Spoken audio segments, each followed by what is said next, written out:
নিশা বজালি পাটাচাৰকুচি আৰক্ষীৰ বৃহৎ সফলতা।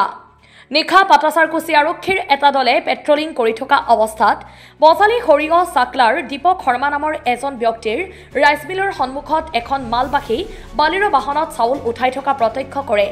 নিশা প্ৰায় 3 বজাত চাউল উঠাই থকা দেখি আৰক্ষীৰ দলটোৱে বাহনখনৰ ওচৰলৈ যোৱাৰ লগে লগে পলায়ন কৰে চোৰৰ দলটো। আৰক্ষীয়ে পিছে পিছে খেদি এজন ব্যক্তিক আটক কৰে যদিও বাকী কেইজনমান ব্যক্তি পলাই যায়। পাটাচাৰকুচি আৰক্ষী থানাৰ এছআই শশাংক দাসৰ নেতৃত্বত যোৱা আৰক্ষীৰ দলে খেদি খেদি কৰায়ত্ব কৰে এজন ব্যক্তিক। লগতে চাউল চুৰি কাৰ্যত ব্যৱহাৰ কৰা AS28C7427 নম্বৰৰ বলেৰো বাহনখনো জব্দ কৰিবলৈ সক্ষম হয়।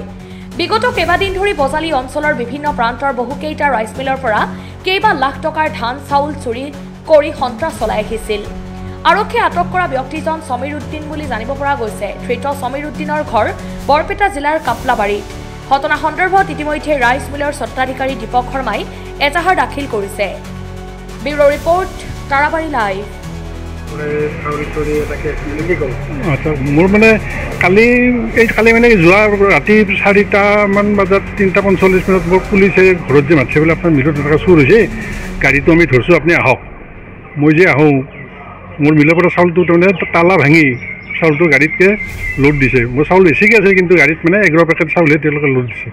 কিন্তু মই গম পোৱা মতে ইতিমধ্যে এই পাৰ্টিটোৱে বিভিন্ন বজালিৰ বিভিন্ন অঞ্চলত তাৰমানে এই চাউল চুৰি ধান চুৰি মানে ধৰণৰ ঘটনা তাৰমানে চলি আছে বহুদিন ধৰি।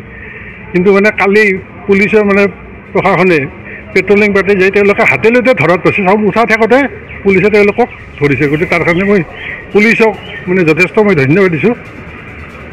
আপোনাৰ চাউলখিনি উদ্ধাৰ হৈছে? মোৰ চাউলখিনি উদ্ধাৰ হৈছে। কিমান পেকেট চাউল আছিল? চাউল মোৰ মিলত বেছিকৈ আছিল, কিন্তু গাড়ীত মানে তেওঁলোকে 11 পেকেটহে লোড কৰিছিল। কিমানমান বজাৰ ঘটনা এইটো? চুৰি কেইটা বজাত হৈছে নাজানো, কিন্তু মই গম পাইছোঁ 3:45 পৰা 4টা বজাত পুলিচে মোক যেতিয়া মাতিছে ঘৰত যাই বোলে এনেকৈ আপোনাৰ মিলত এনেকৈ চুৰ হৈছে। চুৰখিনিতো একজনে ধৰাত পৰিছে, ড্ৰাইভাৰজন। মানে গাড়ীখন কয়াকুচি নকৰোঁ বুলি শুনিব পাইছোঁ মই। এতিয়া আচল যিজন মেইন ড্ৰাইভাৰজন লগে লগে অলপমান দূৰত দৌৰি থাকোঁতে পুলিচে ধৰিছে যায় দৌৰি। আগতে মোৰ তাতে এনেকুৱা চেষ্টা হোৱা নাই, কিন্তু এই প্ৰথম। বজালিতো বিভিন্ন ঠাইত ধৰিছে, শুনি আছোঁ। নিত্যানন্দত এটা মিলত আজিৰ পৰা মোটামুটি 8 মাহমান আগতে এই ৰঞ্জিত তালুকদাৰ বোলা মিল এটা, সেইটোতো তেওঁলোকে 60 বস্তা নে কি ধান উঠাই নিছে।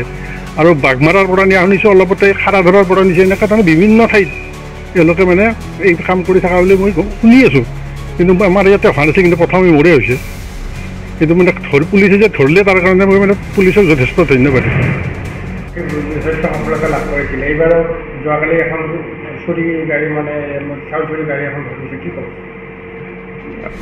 এইটো বিভিন্ন ক্ষেত্ৰত চুৰি ঘটনাৰ আমি অনুসন্ধান কৰি পেলাই চোৰৰ লগতে চুৰি কাৰ্যত যি সামগ্ৰী চুৰি হৈছিলে সেইটো উদ্ধাৰ কৰিব সক্ষম হৈছোঁ। যদিও এটা আমাৰ এৰিয়া আছিলে য'ত আমি মানে চাই আছিলোঁ, আমি কাম কৰি আছিলোঁ যে আমাৰ ৰিচেণ্টলি মিলবিলাকৰ যি কষ্টৰ যি কৰা গোটোৱা যি ধান আছে বা কোনোবা খেতিয়কৰ গোটাই থৈছে ধান, সেইখিনি ধান চুৰি কাৰ্যত এটা চক্ৰ জড়িত হৈ পৰিছিলে। আৰু তেতিয়া তেওঁলোকে গাড়ী লৈ আহি পেলাই লৈ যোৱা গম পোৱা যায়। তেনেকৈ 2-3টা কেছ তেনেকুৱা হৈছে, কেতিয়াবা মিলৰ পৰা হৈছে, কেতিয়াবা ঘৰত যদি বেছিকৈ তেনেকুৱা ধৰণৰ হোৱা দেখা গৈছিলে। গতিকে এইটোক লৈ আমি চাই আছিলোঁ। আমি যি আমাৰ নাইট পেট্ৰলিং পাৰ্টি আছিলে বা আমাৰ যি থানাৰ পাৰ্টি আছিলে, সকলোকে এই সময়ত ব্ৰিফিং দিয়া হৈছিলে আৰু কৰা হৈছিলে। আৰু সেই ক্ষেত্ৰতে কালি এটা আমাৰ সফলতা বুলি ক'ব লাগিব যে কালি আমাৰ নাইট পেট্ৰলিং পাৰ্টি যি আছিলে পাটাচাৰকুচি PSৰ, তেওঁলোকে কালি এখন সন্দেহজনক গাড়ী তেওঁলোকৰ চাউল লোড কৰি থকা অৱস্থাত তেওঁলোকে প্ৰত্যক্ষ কৰিলে। আৰু পুৱতি নিশা প্ৰায় 4:30মান বজাত। আৰু সাধাৰণতে তেওঁলোকে এই সুযোগটো লৈ কাৰণ পেট্ৰলিং পাৰ্টিবিলাক 3:30 বা 4:30 কেতিয়াবা গুচি যায়, সেইকাৰণে সেই পুৱতি নিশাটো লয়। সেইকাৰণে আমি সেইটো চেঞ্জ কৰিছিলোঁ যে আমি পুৱা বেছি দেৰিলৈকে আমি কৰিছিলোঁ। আৰু সেই সূত্ৰে সেইটোতে কাম দিলে। আৰু যেতিয়া প্ৰত্যক্ষ কৰিলে তেওঁলোকে যে গাড়ীখন তাতে পালে আৰু তাত ধান চাউল উঠাই আছিলে। আৰু তাৰপিছত দুজন ব্যক্তি তাত দেখা পাইছিলে তেওঁলোকে, আমাৰ পেট্ৰলিং পাৰ্টিয়ে আগে দুজনে পলাবলৈ সক্ষম হৈছিলে। তাৰপিছত ধানখিনি ছেফ কাষ্টডি ৰাখি পেলাই আল্টিমেটলি তেওঁলোকক খেদি পেলাই তেওঁলোকক ধৰা হ'লগৈ।